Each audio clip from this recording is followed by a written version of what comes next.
Mark Anthony, a disturbed and twisted individual known for his obsession with puzzles, was the prime suspect in the killing of Nobel laureate Eric Rogan.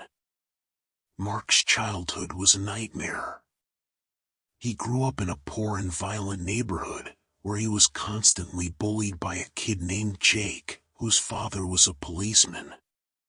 Jake would taunt him, beat him, and steal his belongings, while his father would turn a blind eye or even join in the abuse. Mark had no friends, no support, and no hope.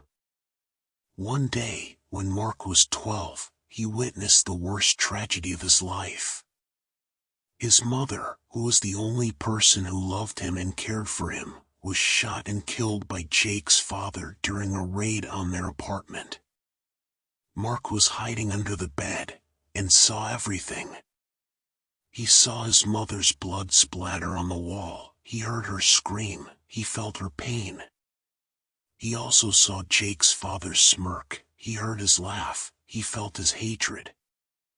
That day, something broke inside Mark. He lost his innocence, his faith, and his sanity. He swore to himself that he would make Jake and his father pay for what they did. He swore to himself that he would make everyone pay for what they did to him. He swore to himself that he would make the world pay for what it did to him. Mark took revenge on Jake's family, and yet he's not satisfied with himself. Mark became a psychopath who wanted to take revenge on the society. He developed a twisted fascination with puzzles, as he saw them as a way of testing and tormenting his victims. He spent years studying, planning, and preparing for his ultimate game. He targeted politicians and famous people who he considered to be corrupt, hypocritical, or influential. He wanted to expose their flaws, humiliate them, and destroy them. He wanted to make them suffer, as he had suffered. But this killing was just the beginning.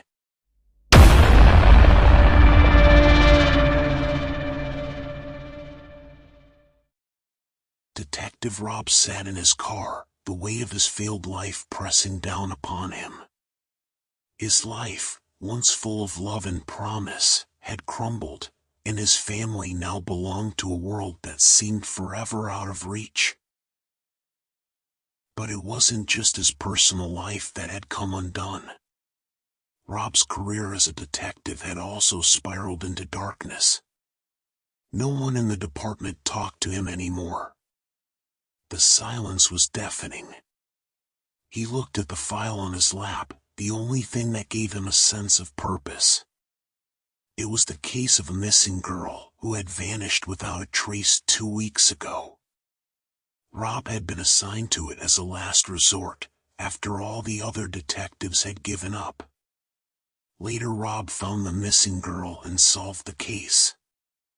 He felt a connection to the girl, as if she was his own daughter.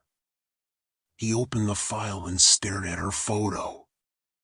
She had a bright smile and sparkling eyes. She looked happy and innocent. Rob wondered what had happened to her. How was she doing? He felt a surge of sadness.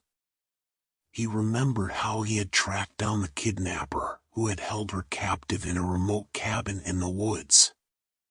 He remembered how he had stormed in with his gun, ready to shoot, but found the girl alone, tied to a chair, bruised and bleeding. He remembered how he had untied her and hugged her, telling her that everything was going to be okay. He remembered how he had called for backup in an ambulance, and waited with her until they arrived. He remembered how he had accompanied her to the hospital, where she was reunited with her parents, who thanked him profusely for saving their daughter. He also remembered how he had learned that the kidnapper was a serial killer, who had abducted and murdered several other girls before her. He remembered how he had found his hideout, where he had stored trophies and evidence of his crimes. He remembered how he had confronted him in a shootout, where he had wounded him and arrested him. He remembered how he had testified against him in court, where he was sentenced to life imprisonment without parole. He also remembered how he had felt a mix of relief and anger, knowing that the killer would never harm anyone again, but also that he had taken away so many innocent lives. He remembered how he had looked into his eyes, cold and remorseless, and wished he could make him suffer as much as he had made his victims suffer. He remembered how he had vowed never to forget their faces, their names, their stories. He remembered how he had carried their memories with him, as a burden and a motivation. He closed the file and sighed. He felt proud of his work but also empty inside. He had solved the case, but he had lost something in the process. Detective Rob had grown attached to the girl, who reminded him of his sister, whom he had lost to cancer.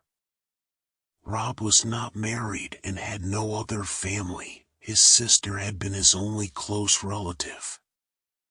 Her death had left a void in his life that he struggled to fill. Years ago, Rob's sister, Emily, had been diagnosed with cancer. He had been by her side throughout her battle, watching helplessly as the disease took its toll. Emily had been his rock, his confidant, and losing her had shattered him. He had tried to be strong for her, to provide support and comfort, but in the end, it hadn't been enough. The cancer had taken her away, leaving him alone and heartbroken. Rob felt a pang of guilt and regret. He wished he could have done more for Emily, wished he could have found a way to save her.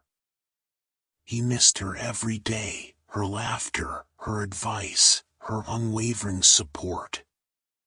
She had been the one person who truly understood him, and now she was gone. The girl he had grown attached to reminded him so much of Emily.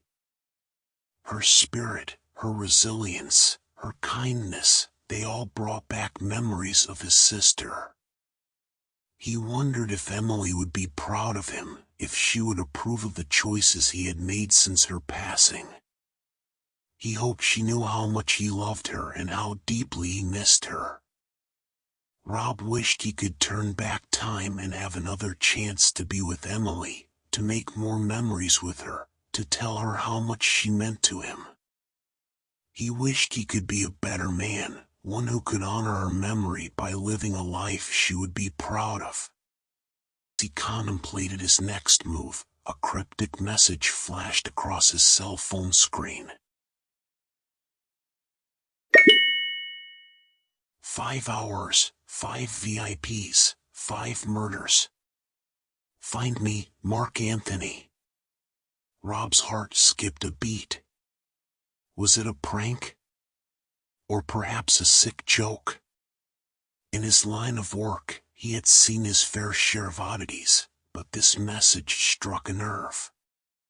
It was as if fate had called upon him to solve a mystery that would save lives, including his own. Just as he tried to make sense of the enigmatic message, a breaking news alert blared through the radio. The world-renowned Nobel laureate, Eric Rogan, had been brutally killed in his own home. Panic ran through Rob's veins as he connected the dots.